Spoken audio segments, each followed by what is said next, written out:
Hello YouTube, LearSize17 here, but you can just call me Travis, and welcome back for another video. So yeah, let's just cut to the chase. It's been a while since I last had an update. I think February maybe was the last time I did a video. Anyway, a lot has happened worldwide since then. I hope everyone is doing well, or as well as possible. As for my absence, a long story short, I just kind of burned myself out. Doing videos kind of felt like it started to feel like a chore, and not something that I really was enjoying doing. So I decided to take a break, and well, here I am, and I'm ready to share many of my top favorites from the first half of 2020 with you. What? It's August? Okay, well, the first 7/12 of the year with you. So yeah, let's just jump into it. I'm gonna be going through these albums month by month. So I guess that means we're starting with January.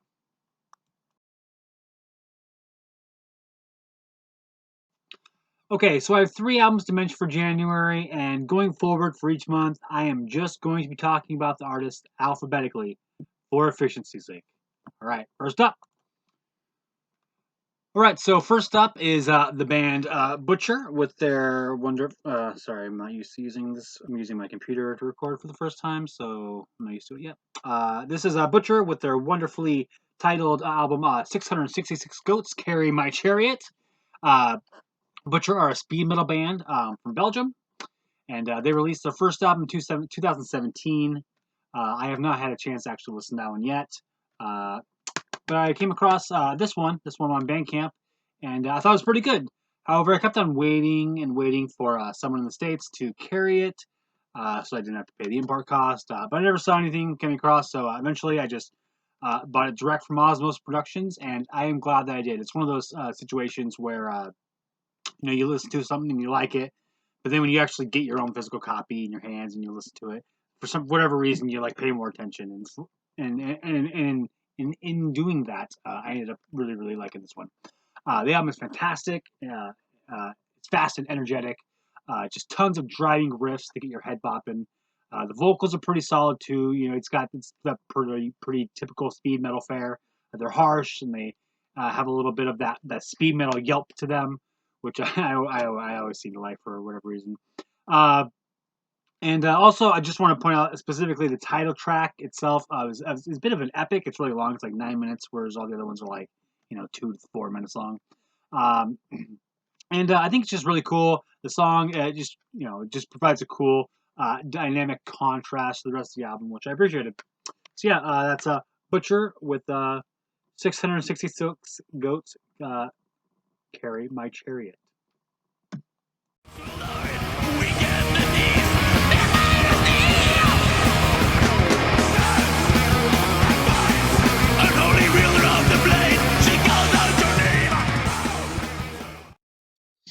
All right, I just went back and watched the clip I just made, and I need background music. So we're listening to the Bütcher album I was just talking about, 666 Goats Carry My Chariot. So yeah, that's what's in the background. Enjoy it. All right, next we have the latest release from American synthwave synth-pop artist Let's Talk, released through Retrowave Touch Records. It's called I Can't Sleep, But I Can Dream. Still not used to this. Anyway, this is the third full-length album out for this artist. Now, I did like the first 2 albums a lot, but I can't sleep, but I can dream. It really did step up for me at least to the next level. The whole album is just catchy as hell. The vocals, not even all the same as far as I can tell. It's not all. I have to be honest. I don't know if there's actually there's no credits in here. But yeah, there's multiple different vocalists, but all of them are great. Just lots of hooks to get you all hooked, and I appreciate that. While this is fairly within the realm of synthwave, I did feel that they really did a really good job of dabbling in other electronic and adjacent genres. For example, the music in the song "Vision of You," which might be my favorite song on the album, and I'm not sure why the background music stopped. Anyway, the music in the song draws heavily from trap, and Overall, it's just a fun, poppy, catchy record that I really enjoyed.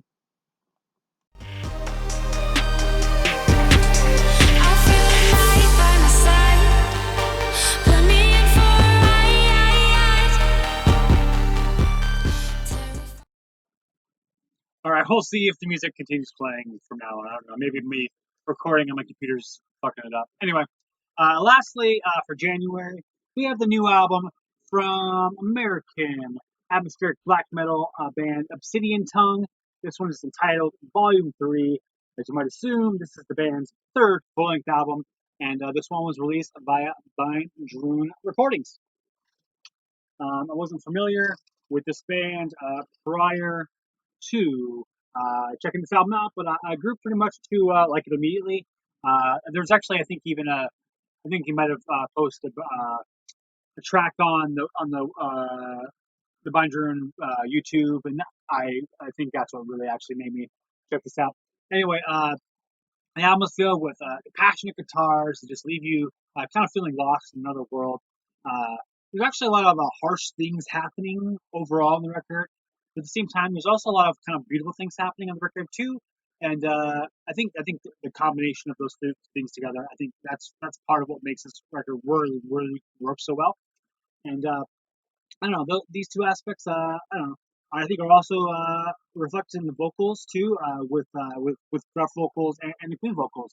I think, yeah, I think this album just does a really good job of showing two different halves of things. And yeah, good stuff. This is wow, I'm just like, ooh, throwing this around. Volume 3, Obsidian Tongue.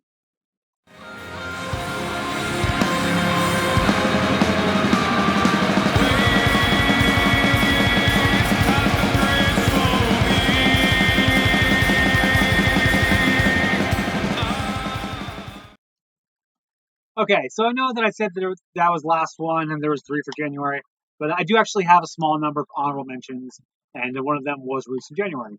Uh, oh my god, Annihilated, are an English hardcore punk band, and as you may remember, I started diving headfirst into punk and hardcore late last year, and really had to have it stopped. Case in point, this demo, which it's called demo. This was released very early in January, I think maybe like the 2nd of January. Anyway, one time through this brutalizer, and I was hooked. It's cool because it's really kind of like the first punk hardcore release of 2020 that I discovered on my own, and I don't know, which it just means I became obsessed with it. I have purchased several different versions of this release, and I even actually bought a few extras to send out to others. I'm only missing the Brain Rotter Records version, which was released by singer Bobby Cole. Actually, and he's also in another cool band called Sterile, who also released a killer demo in 2020, which is really hard to see. There we go. Anyway, like I said, I purchased lots of different versions of this album, or this demo. This is the Black Dust Records. It's with the Black Dust and what's the other label? I can't remember now. Unstuck Records. Anyway, so there's that version. Man, I'm never going to use that. Then there's the Roach Leg Records. This is the U.S. label version. And then I got 2 versions of this one. This is released out through what is it? Voices from Inside Tapes. This is Ukrainian label. I'll correct myself here if I'm wrong. I can't remember exactly where this label's from. I do think Ukraine, but I'm could be blanking. Anyway, cool to see the alternate color cover. And then I actually recently got this one too. This one's probably really hard to see. Maybe let me take it out of the. You can see the without the case. You can see it better. This is the. There we go. Yeah, there we go. It's the Black Lives Matter special copy they did to raise funds for a few different charities. So I was happy to support that, as it also gave me another good reason to pick up another version of this awesome hardcore punk cassette demo. So if you're in a hardcore punk, definitely check it out. The demo is aggressive, political, and it kicks you in the face. That's all there is to it. So yeah. What is going on here?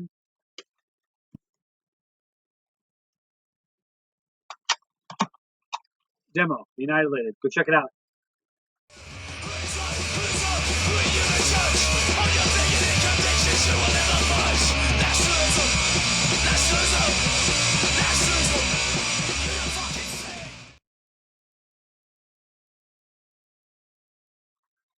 All right, so we got 3 also for February, and first up is Internal Rot.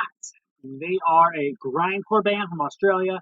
I'd actually never heard of these guys prior to this album coming out, but it popped up on Bandcamp from Iron Lung Records, and for whatever reason, the album cover, it kind of just beckoned for me to check it out. I'm not sure what about this album cover made that happen, but it did.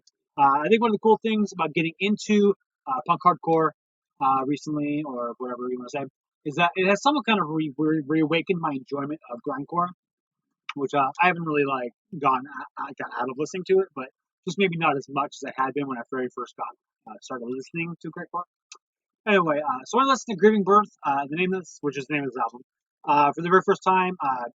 The intense guitars and the relentless drumming just it really worked for me. I have the CD version here, which is what Blast the Fuck is what it's released on. It's a good grindcore label in Australia.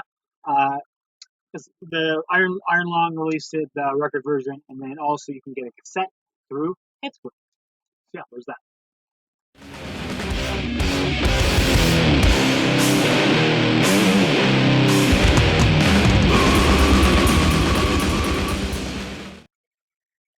All right, so coming in for a pretty good pairing with that last one is the debut from German band Lifetaker. I don't know if I said this before when I was talking about getting into punk, but pretty much any album art with a masked guy who looks like they might be wanting to commit some crimes, I pretty much always like those albums for whatever reason, and this album was different. Kind of like the Internal Rot, these guys play an absolutely savage version of grindcore. I do actually think there's a little bit of hardcore punk in their sound too, which you might assume I totally ate up.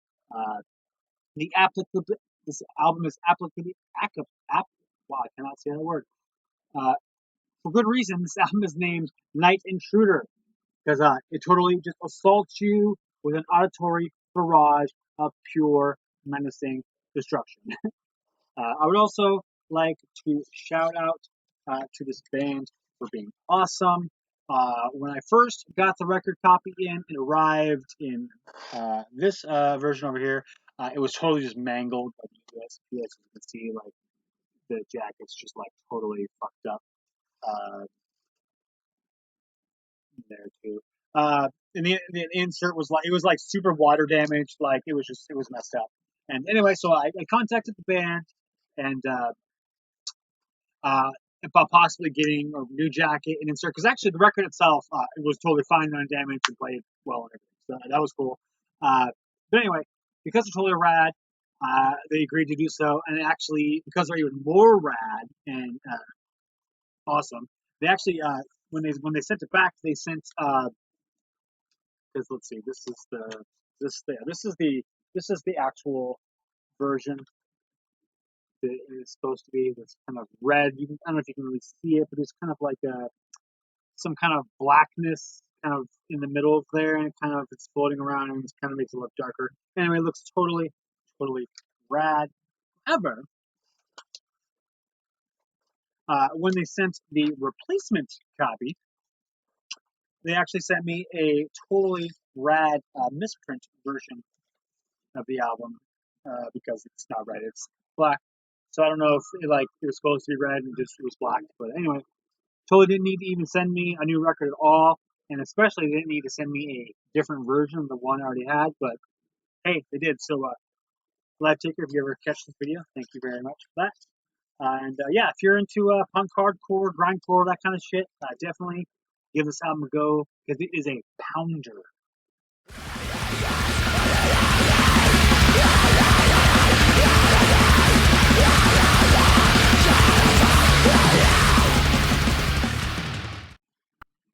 right, Germany striking here again. This is the third full length from the new wave of traditional heavy metal band, Stallion. Stallion are certainly one of my top favorite bands in the new wave of traditional heavy metal scene. Specifically, 2014's Rise and Ride is like a linchpin album for like getting me into the scene. And in fact, actually, recently I even voted that album as my number 4 album of the last decade. Over at the Metal Archives, they did like a poll, informal poll of like the top albums of the last decade. Maybe go check that out if you're interested in something like that. Anyway, in 2017, the band also released another album, their sophomore effort, From the Dead. Don't get me wrong, I really liked that album a lot too. I think it was number 8 album for me that year, and that's in the year of 2017, which I consider like all time status one of the best years. And anyway, so good, but wasn't as good as Rise and Ride. Uh, that being said, I am very pleased to say that Slaves of Time, whose awesome slipcase out through High Roller Records, is a lot closer to Rise and Ride for me. The riffs are catchy, they make you want to headbang. Polly's vocals are back with that kind of scratchy, blusterous gusto that he has, and really, I think one of the most disappointing things about From the Dead, the last album uh, that they released, is that I kind of felt like the guitar soloing was kind of subpar comparatively to Rise and Ride. And if you know me at all, I love guitar solos, so that was kind of really disappointing for me. Again, that's just my opinion, but that's how I felt. Anyway, I'm glad to report that, again, for these for me, the guitar soloing here on Slaves of Time is totally up to snuff. I want to particularly point out track 3, Time to Reload. Um, I feel pretty comfortable in saying that any song that where the vocalist yells guitar or solo or something like that, leading directly into a absolutely ripping guitar solo, I'm almost definitely going to be liking that song. So there's that. And well, as a whole, yeah, I'm really into it. So yeah, there's Slaves of Time by Stallion.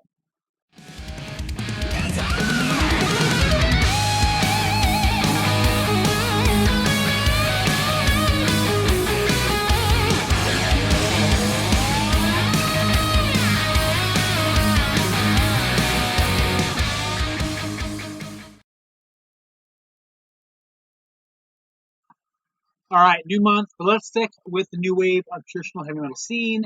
This time, let's talk about Infidel, which is the new album from Sweden's Ambush, also their third full-length album. This is another band that's actually near the top of the scene for me. Their 2014 album, which actually both albums 2014. Their 2014 album Firestorm was voted my number 6 album on that same best of the last decade Metal Archives poll. So yes, as you might assume, a large portion of my list was made up of the new wave of traditional metal scene, which is not surprising because of look. Anyway, Ambush. One of the things I actually have loved about this band is that they're probably one of the more catchier bands in the scene among their peers. Uh, they've always kind of felt a little closer to like early Motley Crue versus say early Iron Maiden. That's not to say that they sounded like full on hair glam band or anything like that, which is not bad, but they just don't. They're just closer to that on the spectrum. Anyway, go check out the song Hellbound from Firestorm. You'll maybe see what I mean. But beyond those comparisons, I'm just willing to argue that their song Natural Born Killers might just be the catchiest song in the scene. Not sure, just my opinion. My wife probably would maybe argue this too, as whenever the song comes on in the car, she's always like, no, because she knows it's going to suck her head. Anyway, having said all that, on this new album, I do actually think the Ambush has traded in a bit of their catchiness for a little bit of a speed metal edge. And to be honest, I actually kind of love it. Just fast riffs just bursting into my ears. Oscar Jacobson's vocals sound as good as ever, and I might actually say that he's actually maybe near the top of the scene in terms of just overall voice quality. Obviously just my opinion. But anyway, overall, Ambush has given me everything I needed, including lots of wicked leads and solos, as you might expect from this band. This is the only one I'm going to be saying this for in terms of this album, Ambusher, Infidel. But this is my leader in the house as of right now. So yeah, number one. Go check it out. Ambush. Infidel.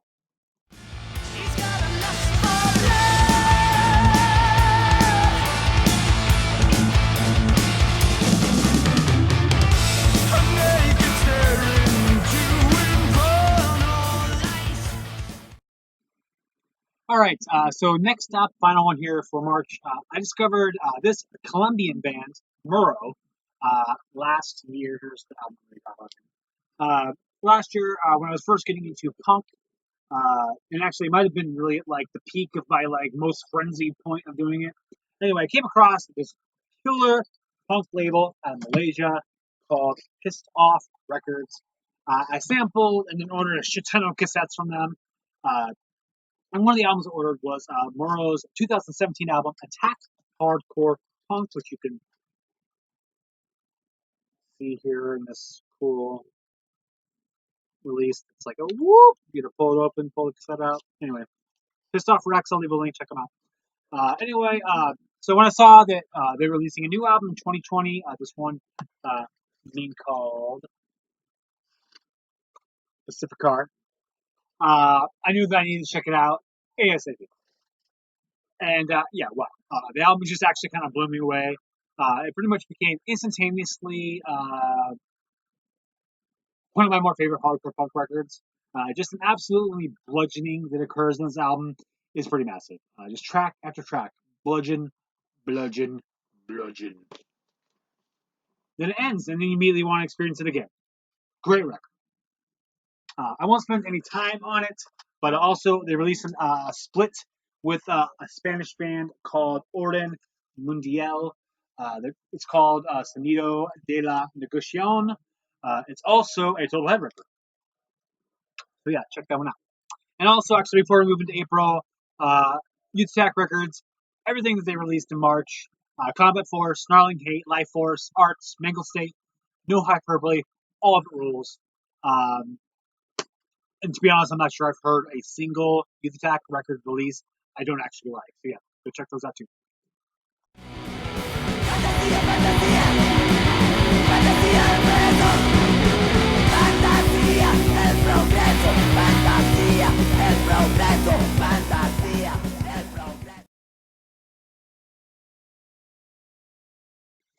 All right, here we go. April. This one was actually the heavy hitter for the year so far. We got 4 records coming here from April.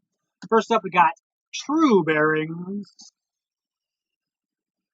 There we go. This is the debut full length from the Canadian 3-piece heavy metal band Freeways. Heavy metal might be a bit of a misnomer with this band, because they kind of draw pretty heavily from like 70s classic rock kind of sound. I discovered them due to their 3-track EP. I can't remember when it was released, maybe 2018, 2017, 2016, maybe even. Anything. One of the things I really appreciated about that EP was that it gave me some super Thin Lizzy vibes. And particularly the title track sounded super Thin Lizzy. And I love Thin Lizzy. Anyway, so on True Bearings, Freeways have they've definitely kept that kind of classic rock sound that they had before.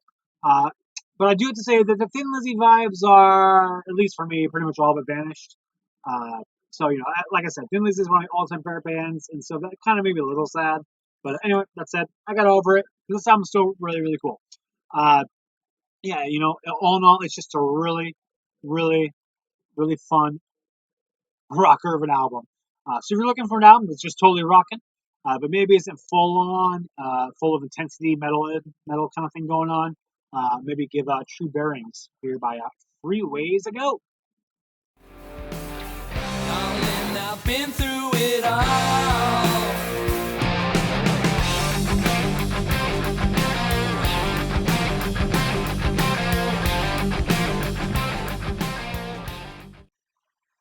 All right, next up we have The Village in the Frozen Mountains. I don't know if you can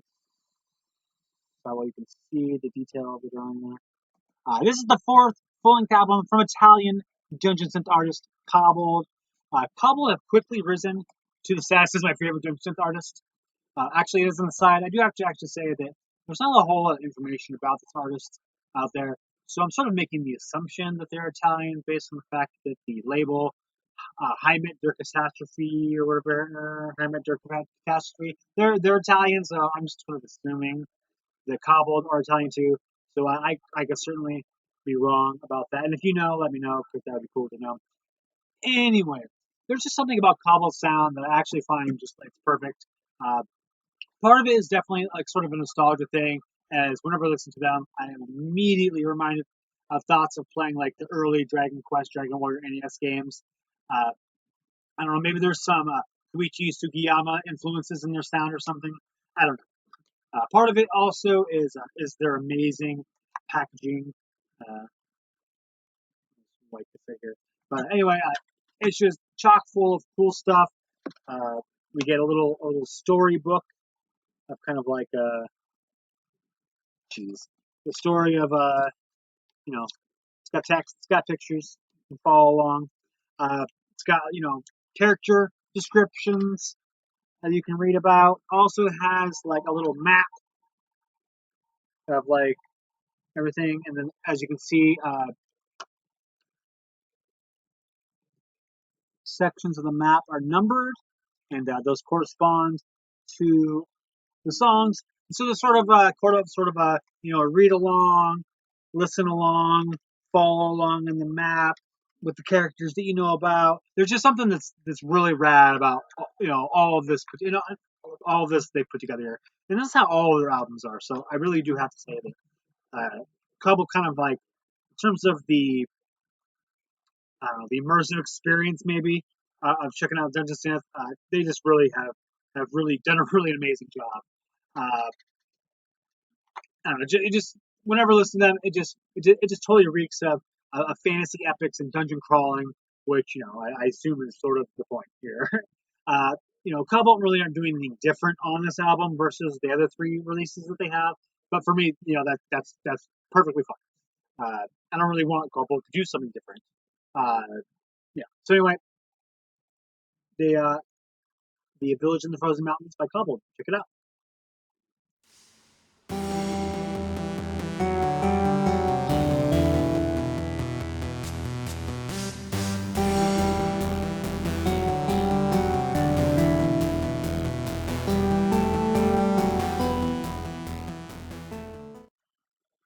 All right, so a third up for this month, and actually coming out of the gates really strong in 2020, is this Iraqi black metal band Mulla.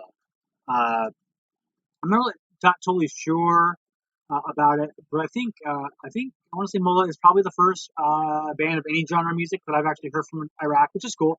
One of the coolest things I actually like about music is that it is so worldwide, kind of for even some genres, it's a worldwide thing, and so it's always kind of exciting to hear music that I like from a country that I'm not familiar with. So here we go, Iraqi black metal, cool stuff. Like I said, Mulla came out of the gates really strong, and what I mean by that is they've already actually released two albums this year. Earlier in the year, they released an album that I cannot pronounce to you because it's written in I think Arabic characters. Please correct my ignorance on that if I'm wrong about that, but I'm pretty sure Arabic characters is the correct terms. Anyway, I can't pronounce it because I don't speak languages that use those characters. And actually, I popped it into Google Translate, and it didn't help me there either. So I have to assume it's like I don't know, either like an unofficial word slang or like two words compounded together, so it doesn't know how to translate it. Anyway, that's just an assumption I'm making. Anyway, that album actually has a really cool, like kind of a second wave black metal sound to it. It wasn't anything that kind of like blew my socks off or anything about that in terms of that. But it sounded good. It was just good classic second wave stuff and done very competently. Ever. Then they released this one. This is the second album that came out this year. Again, I cannot pronounce. Yeah, it's not. See if I can show it to you. There's the title there again. So yeah, I don't know how to pronounce that. This one I did pop into Google Translate, and it says it translates to "Do you need to?" So yeah, there you go. Anyway, I was not ready for this. I assumed it was just going to be kind of a similar sound to the first album, uh, but no, this one is way different. This is two tracks, 27 minutes, and it gives me some like hardcore Vis Lyset Tar Os vibes, like really, really a lot. Uh, So yeah, if you're into that album, but maybe don't want to listen to Burzum, because maybe Warbringer is a piece of shit, highly recommend you check out this album because, like I said, just super this Lyset Taras vibes, and yeah, super impressed with this release. So yeah, fingers crossed that the sound is the only thing that's comparable. Mulla, uh, do you need to?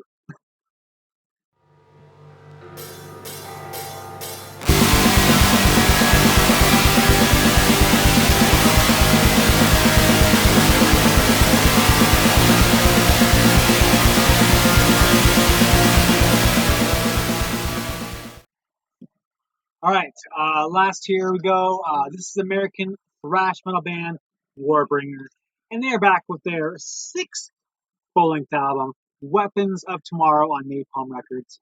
Uh, Warbringer at this point are pretty much like old guard in terms of like modern thrash metal bands. Their output, for me, which while always has been strong, has kind of wavered in terms of their overall quality from album to album. Uh, so, like for instance, for example, Waking into Nightmares is like probably a top five thrash metal album for me. But then there's like four Empire's Collapse, which is good, but like it's way less memorable for me.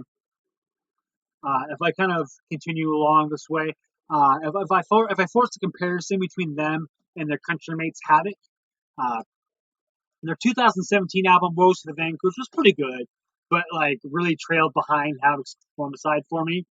Whereas in this year, in 2020, uh, Havoc's appropriately titled Five because it's their fifth album. Fortunately, is really lackluster for me.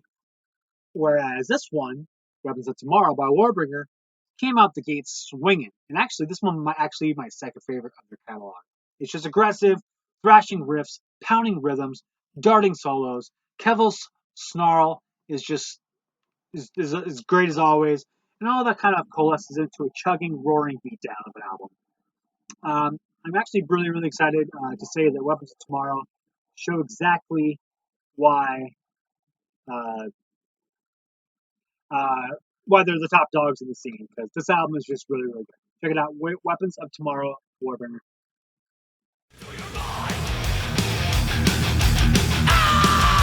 Reaching out for you.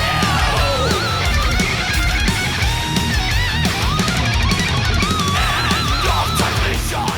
Now go. All right, so I'm a liar again. Okay, I actually have another honorable mention to go for this month, and it's going to be this release called "Swingin' Swords and Choppin' Lords." This is an EP, also in the running for album title of the year. This is from American hardcore act MIndforce. This showed up on my radar because it was a little notorious when it came out. Because it's just as you see, it's just 7 minutes. It's not even. It's like 6:55 or something. So it's not even 7 minutes of total music over four tracks. And for whatever reason, it's released on a single-sided 12-inch by Triple B Records. I don't know. I guess the story is that it's cheaper to press it onto a single-sided 12-inch versus a 7-inch. I guess that makes sense in theory, except that it's like a 12-inch price versus a 7-inch price for me. So I don't know. I'm not sure how you would explain it. But anyway, that's the story.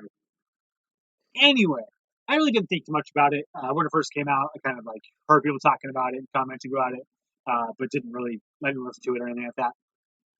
However, I eventually noticed that like a bajillion copies was being sold of this, and they were actually doing a repress of it because so many sold. So I was like, okay, maybe I actually need to see what the fuss is all about. And damn, I was immediately being punched in the face. One, for the total savagery of the songs on this album. Seriously, this record goes fucking hard. And two, for my own fist for waiting to check it out because it's so good. 7 minutes on a single 12-sided be damned. I ordered this immediately. And actually, probably before I was done listening to the full 7 minutes. Great band. Their album Excalibur also slays.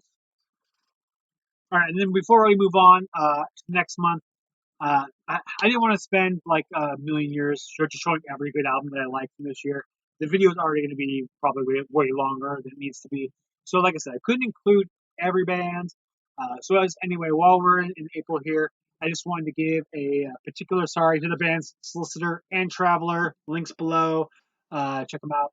The links for everything, as always, go check it out.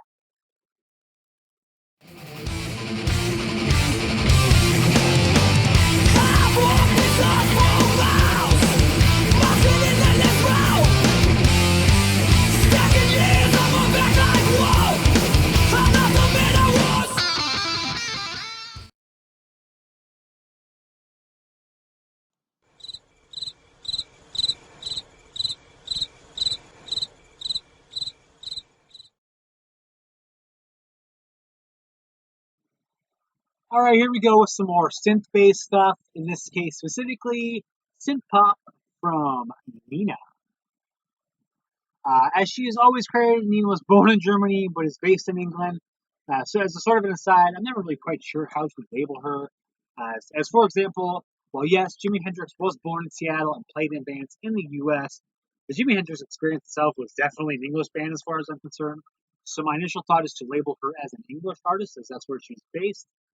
However, she's always described as being born in Germany but being based in English, like lots of different times. So that's just what I'm gonna say. So there you go. Anyway, moving on. I'm a really big Nina fan. Her 2018 album Sleepwalking was my number 15 album that year, and yeah, just really, really good. Just really good, catchy synth pop, good vocals, good synth. I'm easy to please. When Cynthian, that's the name of this album, uh, was announced out through Aztec Records, I was really, really excited. Even if the album title itself was kind of a head scratcher. So anyway, when it finally came down to actually listen to the album, instantly was in love. The album starts off with the title track, and even though I still am not quite sure what a Cynthian is, I don't really care because song is just awesome. The album is just super poppy, super synthy, and I just love it. So yeah, so if you're into any stuff like that, give this one a listen. Nina, Cynthia. You always pull me through my Cynthia.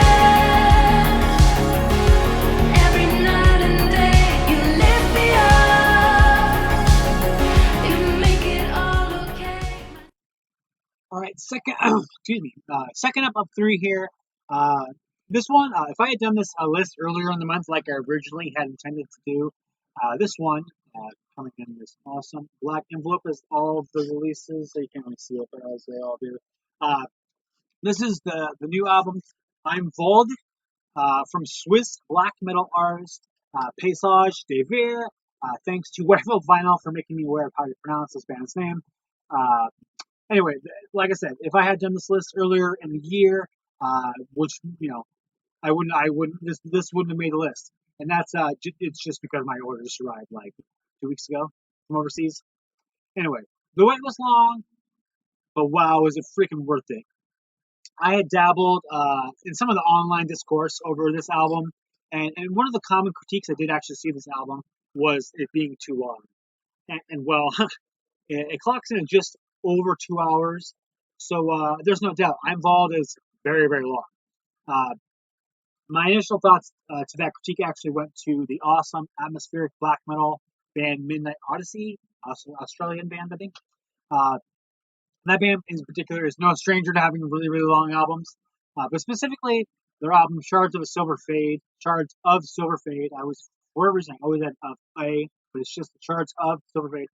Uh, that one comes in like a brutal, like it's like almost 2.5 hours, like 222 minutes, 2 hours 22 minutes, something like that.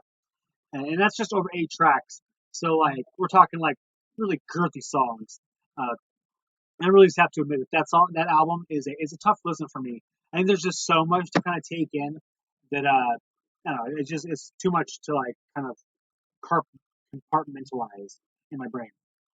So I'm not gonna lie, I was a little bit worried of the critique of this album being too long, but I really wasn't that worried because Paysage de Bears, all the songs are just generally long, so I wasn't super worried about it. In the end, though, I think that a really simple decision was made to totally dispel any of the problems for that for me, and that was making I Involved 2 discs. That's it. I really do think that made a difference. I think there's only one time I haven't listened to both of the discs back to back. But I think that little break, whether it just be like a minute or something between listening, I really feel like it does a good job of kind of making the flow of the album not seem overlong, maybe at least for me. Anyway, in terms of sound, if you're into Paysage Dever's black metal material, because he does actually have a few albums that kind of dabbles in like the ambient kind of stuff. So anyway, if you're into the black metal material, you are going to be getting a really damn good album.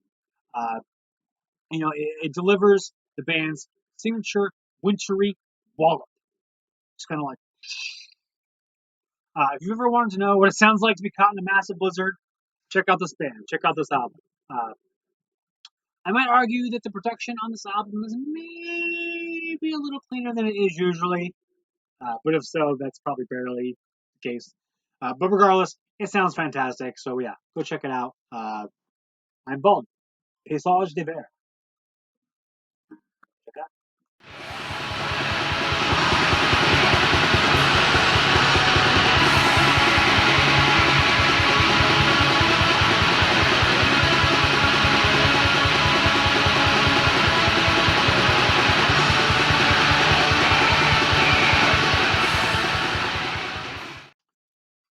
Okay, so last year for the month of June, they don't have a physical copy of this one yet. They're not coming out physically until September, which was actually when this album was originally slated to be released. And that album is Run the Jewels, fourth full-length album, RTJ4. And yes, I do hate that it is titled RTJ4 and not Run the Jewels 4. But what are you gonna do?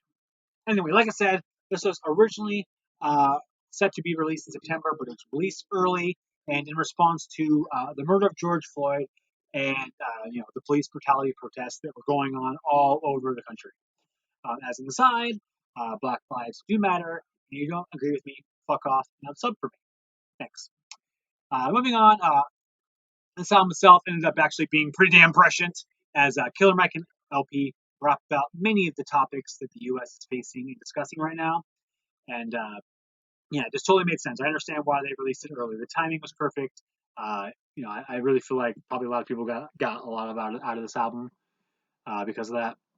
But beyond the album's message, it's just a sonically pleasing album. Good beats, good flows for both rappers, as always. Good feature from Zach De La Roca of Rage Against the Machine. I'm still waiting for those three to collaboratively release an album. Run the Jewels and Zach De La Roca. Anyway, to kind of close out, I kind of wish that I saved up more of my music listening time for rap because I do enjoy it, the genre, a lot. Just for a reason, it's easier said than done for me. I don't end up organically picking up a lot of new stuff to listen to, and I'm kind of weird and fucked up in the way I listen to music. But anyway, if you listen to one rap album this year, probably don't ask me which one it is. But if you are going to listen to me, check out RTJ4. And the music stopped again for some reason.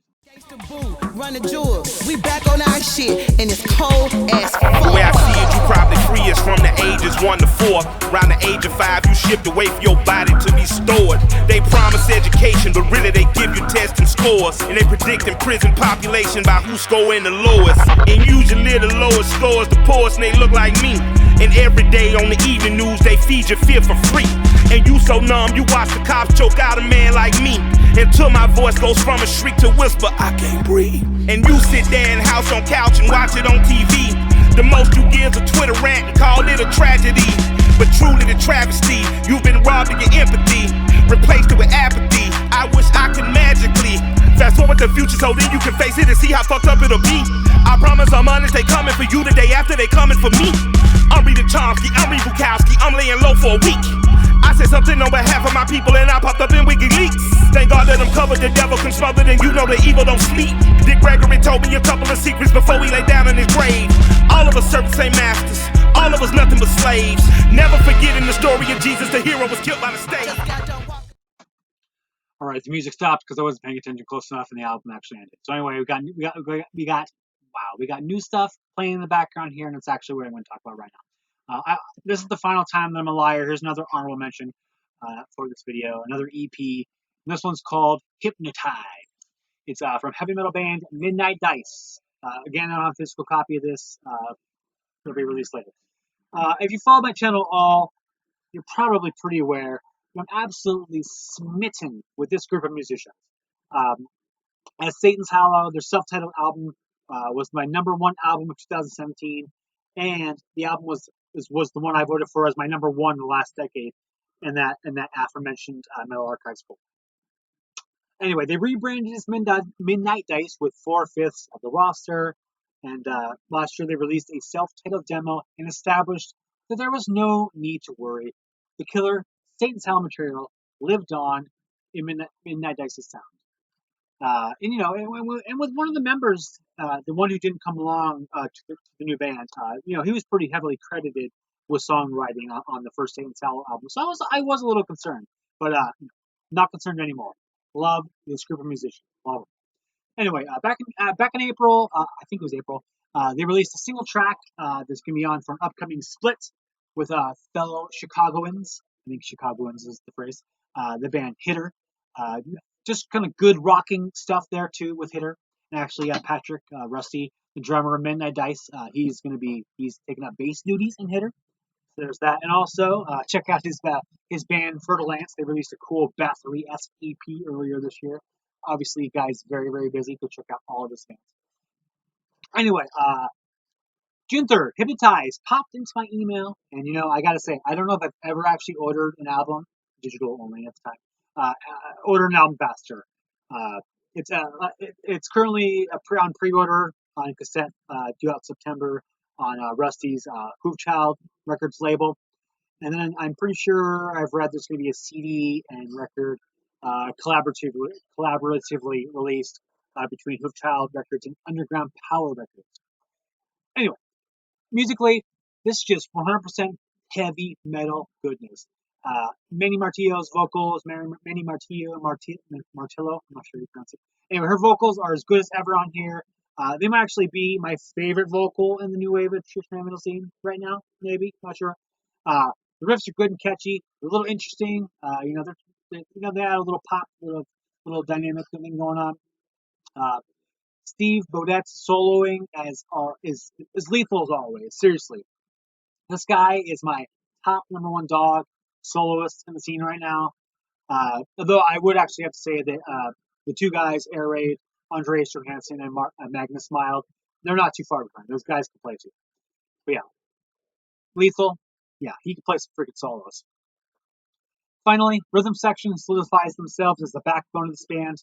I will actually say I think the bass is a little more prominent on these songs than it is with the past material, which I did find pleasing. So that's cool. Anyway, if you like heavy metal, go listen to this album right now, and maybe pre-order cassette too. And that's actually what we're listening to in the background now too. Is a Hypnotize by Midnight Dice. Oh geez.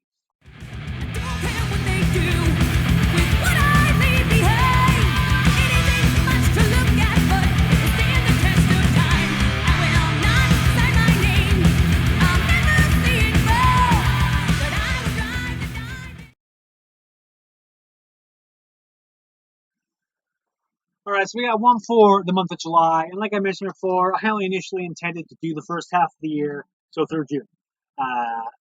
But since I'm not, it gives me a good opportunity to share my love of this debut album. Debut album from the American synth pop artist Jesse Fry. I also don't have a physical copy of this yet, so yeah, just deal with it. Anyway, the album's titled "Kiss Me in the Rain." Jesse Fry only arrived on my radar like earlier this year. I think New Retrowave Records announced on Instagram or something that they had signed her. So that's when I initially became aware of her. And while I absolutely love synthwave and stuff, I actually also totally love like pop music and synth pop kind of stuff. And I just really into it. And so I do have a few favorites of synth pop stuff. The aforementioned Nina. I'm really big into Dana G. Phoenix. Both JJ Mist and Michael Oakley released great albums last year, number 11 and 12 respectively. But ultimately, there's just not a whole lot of like artists that I'm like really, really, really into. And so I was hoping that Jesse Fry was going to be, delivering the goods in terms of that. And anyway, so moving on to more stuff. I don't typically listen to digital singles for albums that I'm anticipating, as I usually like to go in kind of with a clean slate on my first listen. Anyway, for I don't know, for whatever reason, the digital single popped up on Bandcamp for her song "The One," and I listened to it, and I became really obsessed with it. I actually even paid for a digital copy of the single, even though the track was going to be on the upcoming album. I loved it. I loved it. I loved it. It took every fiber in my being to just now listen to all the other singles that had been released and all the ones that were released after. Anyway, I was really excited for it to come out, and then it finally did. And the album just totally gripped me.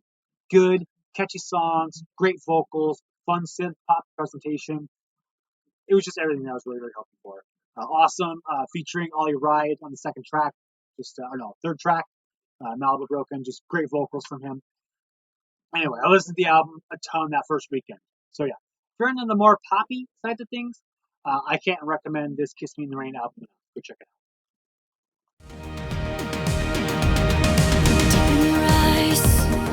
Deep in your eyes, there's a moment I can't run from.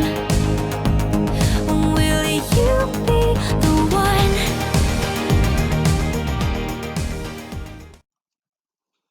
Okay, so there's a bunch of what I've been listening to so far this year, and really this video is the cream of the crop for the year for me. So I don't know, go check some of it out. Anyway, before I get going here, I really just wanted to say thank you to everyone who's ever watched my videos or enjoyed the music that I share or anything that I have to say. YouTube really has provided me an avenue to meet some cool people whose tastes relatively align with my own, which I appreciate. And yeah, so it's been really cool because of that. Also, I want to say thank you to all the people who have subscribed to my videos in the last few months, even though I haven't actually been releasing any new videos. So anyway, that's rad. So thanks for that. And yeah, to be honest, all that said, I don't really know how active I'm going to be going forward. You'll definitely get a top 30 list at the end of the year for me, for sure. You'll probably also definitely get a top 13's favorite solos list. But beyond that, I really can't make any promises. But yeah, anyway, don't worry. There's lots of other great people out there making videos, most of them better than mine. So yeah, you don't really need me. If you really want to keep up with what I'm buying and listening to, I'll leave a link to my Instagram. I think it's also linked somewhere here on my YouTube. I post everything I buy there, so you can follow me there if you really need to know what I'm listening to and buying. So yeah, for now, thanks for watching. Thanks for subscribing. If you're familiar with any of the releases that I've talked about here today, please let me know what you think of them. And otherwise, have a great day.